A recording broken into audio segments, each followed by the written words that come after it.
السلام عليكم ورحمة الله وبركاته. اللهم صل وسلم وبارك على سيدنا محمد وعلى آله وصحبه وسلم. النهاردة بقى أختي جاتلي، أم حنين حبيبتي. وبصراحة بقى هي بتعمل أحلى صينية بسبوسة، بحب أكلها أوي من إيديها. فأول ما جاتلي قلت لها لا، لازم تعملي صينية البسبوسة دي، بصراحة أنا بقى أكلت كده وعايزة أحلي. فهي بقى وبنتها الجميلة شاهدة حبيبتي قالت لها أنا كمان هعملها معاك يا ماما، لأنها بتعمل صينية بسبوسة جميلة جدا، طرية ولذيذة، وأحلى من بتاعة المحلات. هنا بقى هتبدأ معاكم بالمكونات بتاعة البسبوسة. أول حاجة نص كيلو دقيق سميد، وكوباية سكر، ونص كوباية لبن، ربع كوباية السمنة، ومعلقتين كبار عسل كلوكوز. هي مخففاهم شوية يعني بشوية مية لأنه كان في التلاجة وتقيل قوي. أول حاجة هتعملها اللي هو الشربات بتاع البسبوسة. كوباية سكر وعليه كوبايتين مية، وهتحطهم على النار عشان يغلوا. هتعمله بطريقة جميلة قوي برضو الشربات بتاع البسبوسة، لان قالت لي لازم يبقى خفيف عشان يديك نتيجة كويسة، للبسبوسة تبقى طرية وحلوة. اول حاجة هنا ضافت السكر، كوباية السكر، وهتضيف معاها ربع كوباية السمنة اللي هي السايحة، وهتضيف نص كوباية اللبن، ومعلقتين عسل كلوكوز. لو مش عندك ممكن تحطي شربات، يعني اللي انت بتعمليه للبسبوسة عادي، حوالي ربع كوباية.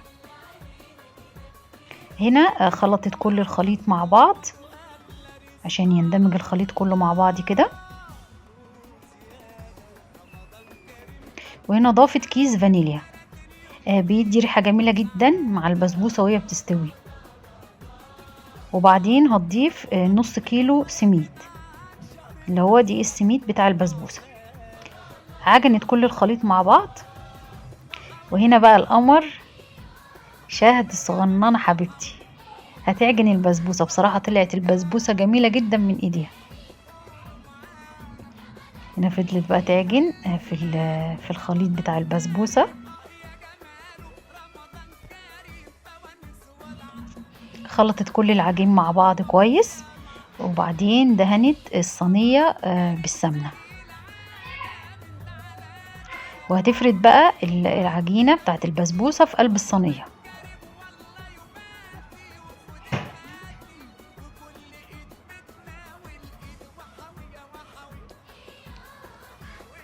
احلى صينية بسبوسة من ايد شهد القمر. تفردها ازاي؟ طريقة جميلة، يا شطورة وبتحب تقف في المطبخ، بتساعدني في حاجات كتير كل ما تبقى عندي او مع مامتها.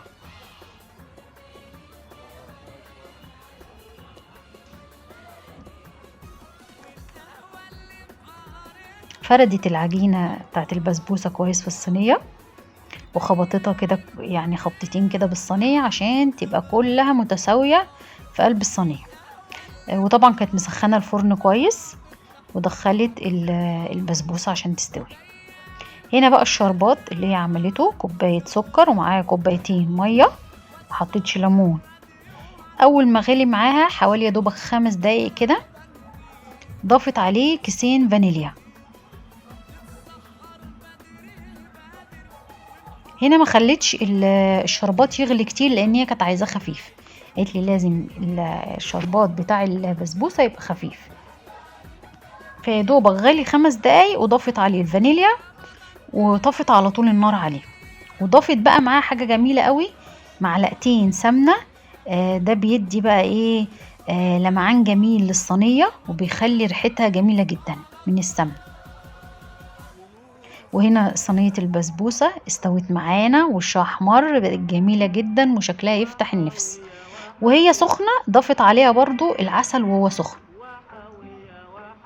قالت لي لازم الاتنين يكونوا سخنين. هنا هتضيف شوية وهتستنى لحد ما ايه البسبوسة تتشرب العسل كله.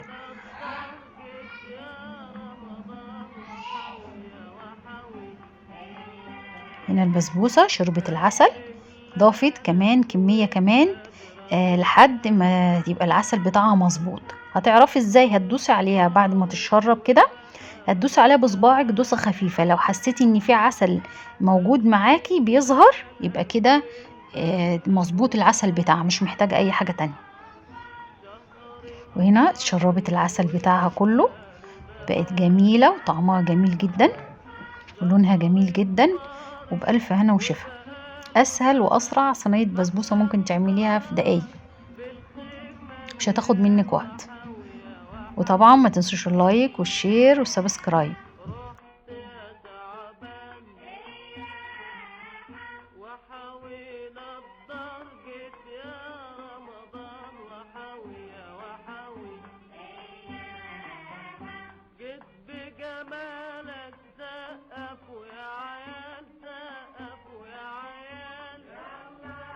واتمنى تكون الحلقة عجبتكم وتكون خفيفة عليكم.